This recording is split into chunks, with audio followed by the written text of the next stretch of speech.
صلوا على النبي زاري ونبي عليه الصلاة والسلام لي صلوات كلا ورداتشو أوردو بسم الله الحمد لله الصلاة والسلام على رسول الله صلى الله عليه وسلم نجاشي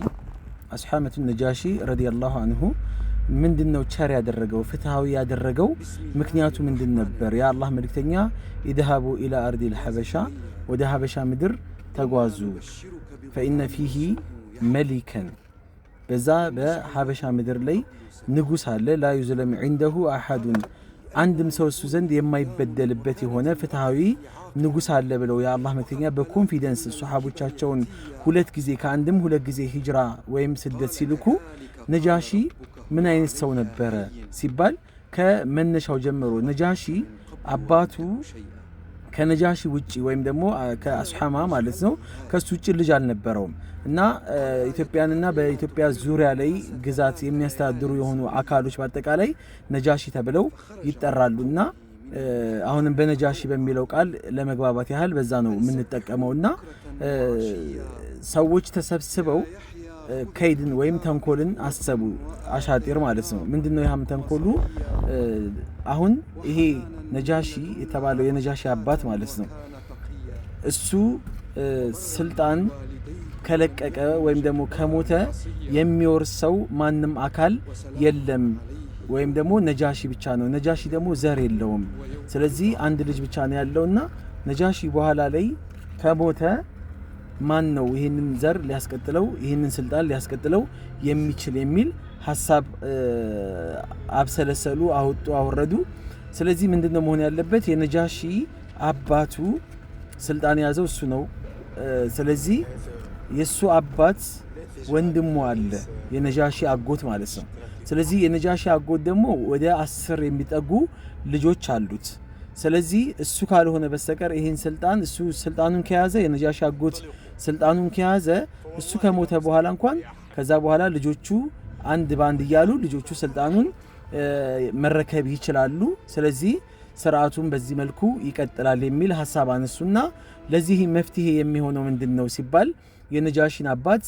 መግደል ብለው ወሰኑ ይሄንን ለማድረግ ደግሞ ከወንድሙ ጋር ከነጃሺ አጎት ጋር ማለት ነው ሹራ አደረጉ በሹራው ላይ ተስማሙ እሱም ተስማማ እንዲገደል ወታደሮቹን ወይም ደግሞ ሚስጥረኞችን አማከረ ያው ምክሩን ተስማማና እነሱም ተስማሙ የነጃሺ አባት ወይም ደግሞ ወንድሙን አስገደለና የነጃሺ አባት ተገደለ ከዛ እሱ ከተገደለ በኋላ ስልጣኑን የነጃሺ አባት ማን ነው ወንድም የነጃሺ አጎት ስልጣኑን ተረከበ ከተረከበ በኋላ ግን ይሄ ልጅ ይበቀለናል የሚል ስጋት ነበረባቸው ነጃሺ ማለት ነው አስሐመቱ ነጃሺ ስልጣኑን ያው አባቱን ስለገደልን በኋላ ላይ የሆነ አጋጣሚ ካገኘ ሊበቀለን ይችላል ሊገለን ይችላል የሚል ሐሳብ ውስጣቸው ላይ ገባ ሰላም ከለከላቸው ስለዚህ ቁጭ ብለው ጉባኤ ያደረጉ ተሰባሰቡና ምን ማድረግ አለብን የሚል ሐሳብ ሲያነሳ የነጃሺ አጎት ስልጣን ላይ አሁን ያለው ማለት ነው አይ ይሄ ልጅ መገደል አለበት የሚል ሐሳብ አነሱ ከዛ አይ በፍጹም ብሎ እሱ ይሄን ሐሳብ ተቃወመ ትላንትና አባቱን ገለን ነበር ባለፈው አባቱን ገለን ነበር ከዚህ ቀደም አባቱን ገለን ነበር አሁን ደግሞ ልጁን መግደል በፍጹም አይሆንም ነውር ነው መሆን የለበትም ብለዋሉ ታዲያ ምን ይሻላል የሚል ሐሳብ ሲያነሱ እንሽጣው አውጥተን እንሽጣውና ራቅ ያለ ቦታ ይዘውት እንዲሄዱ እናደርጋሉ በዚህ ሐሳብ ተስማሙ በ6 ብር ተሸጠ ይሄ ሰውዬ ሊሞት አካባቢ ልጆቹ ስልጣኑን እንዲወርሱ ሐሳብ ተሰጠ ያው ቀዳሚ ማን ወራሽ እንደሆነ የነጃሺን ቦታ የሚወርስ ማለት ነው የነጃሺ አጎቱን ማለት ነው ያው ሐሳቡ ግልጽ ይሆናላችኋል ብዬ አስባለሁ እና ልጆቹ ሲታዩ 10ም ልጆቹ የማይረቡ ናቸው ስለዚህ ምን አለ ይሄ ሊሞት የተቃረበው ንጉስ ወይም ደግሞ የሚመራው የነበረው አካል ከኔ ልጆች መካከል ወይም ደግሞ አሁን ካሉት ልጆች መካከል ብቃት ያለው ትክክለኛ የአመራርን ቦታ ሊይዝ የሚችል ማንም የለም ስለዚህ ምን ይሻላል ያው ከኛ ቤተሰብ መውጣት የለበትምና ህጉም አሰራሩም ያ ስለነበረ ነጃሺ ካለበት ይምጣ ተባለ ከዛ ነጃሺ የተሸጠው ነጃሺ ካለበት ተፈልጎ መጣ ከመጣ በኋላ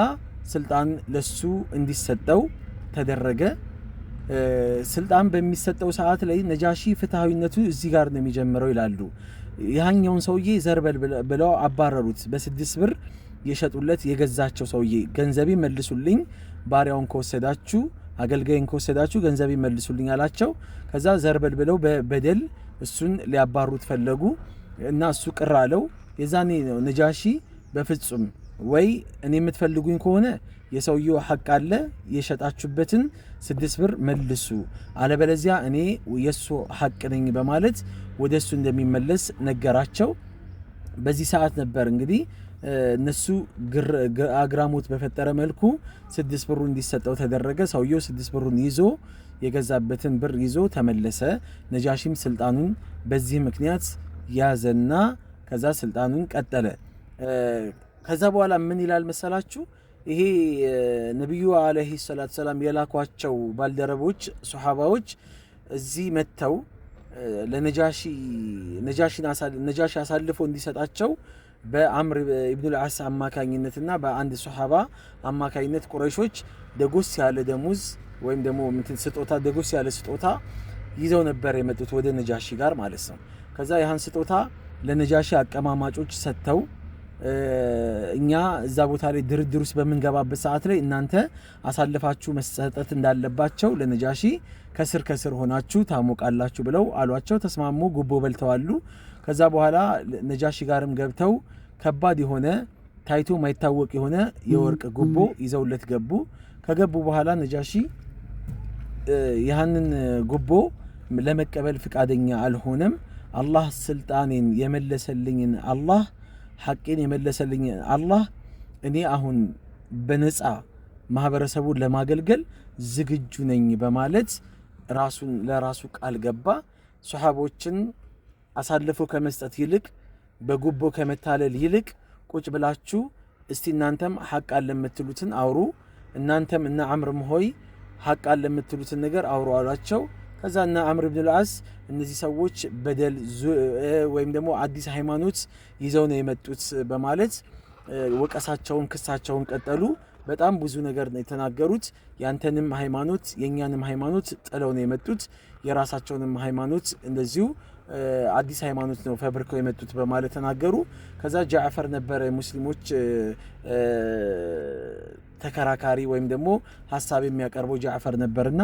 ያው ሰበሰበና ሱሐቦችን ምንም ውሸት የሚባል ነገር አናወራም፣ እውነቱን ነው የምናወራው፣ የመጣው ይምጣ፣ የመጣውን ለመቀበል ዝግጁ ነን በማለት ይህንን ነገር ተናገሩ፣ ሐሳብ ሰጡ። በዚህ ሐሳብ ላይ ጃዕፈር ሐሳቡም እየሰጠ ባለበት ሰዓት ላይ እኛ የመጣ ነው ትክክለኛ የምናቀው የሚያቀን ጎሳ ከሆነ አካል ነው፣ አንድ አምላክን አምልኩ ነው የሚለን፣ እንደዚሁም ደግሞ ጣዖታቶችን ራቁ አታምልኩ ከአላህ ውጭ ያለን አካል ነው የሚለውን ነገር ብዙ ነገር ጃዕፈር ስለ ሐቅ ጉርብትናን ስለ ምንድነው ዘመድ ስለ መጠየቅ ስለ ጉርብትና ሐቅ ስለ ተለያዩ ነገሮች ነው በሐቅ ነገር ነው የሚያዘን በእውነት ነው የሚያዘን ውሸትን ይከለከለናል የሚል ነገር አነሱ። መጨረሻ ላይ ነጃሺ ግራ ቀኙን ካየ በኋላ በፍጹም ይህንን የያዛችሁትን ስጦታ ይዛችሁ ተመለሱ፣ ሐቃቸው እነሱ ይገባቸዋል፣ ምድሬ በእነሱ ላይ ምንድነው እኔ ምድር ላይ እንዲኖሩ በሰላም እንዲኖሩ ፈቅጄላቸዋለሁ። ከዚህ ሰዓት ጀምሮ እነሱን የሚነካ የሆነ አካል ኃይለኛ ከባድ የሆነ እርምጃ ወስድባቸዋለሁ በማለት ነጃሺ አለኝታነቱን አሳያቸው ከዚህ ጀምሮ ማለት ነው። እንግዲህ ነጃሺ ለኢስላም ብዙ ውለታ የዋለ ብዙ ስራዎችን የሰራ ታላቅ የሆነ የኢስላም ሊቅ ነው፣ መሪ ነው። አላህ የሱን አራያ የምንከተል አላህ ያድርገን። ሰላም አለይኩም ወራህመቱላሂ ወበረካቱ።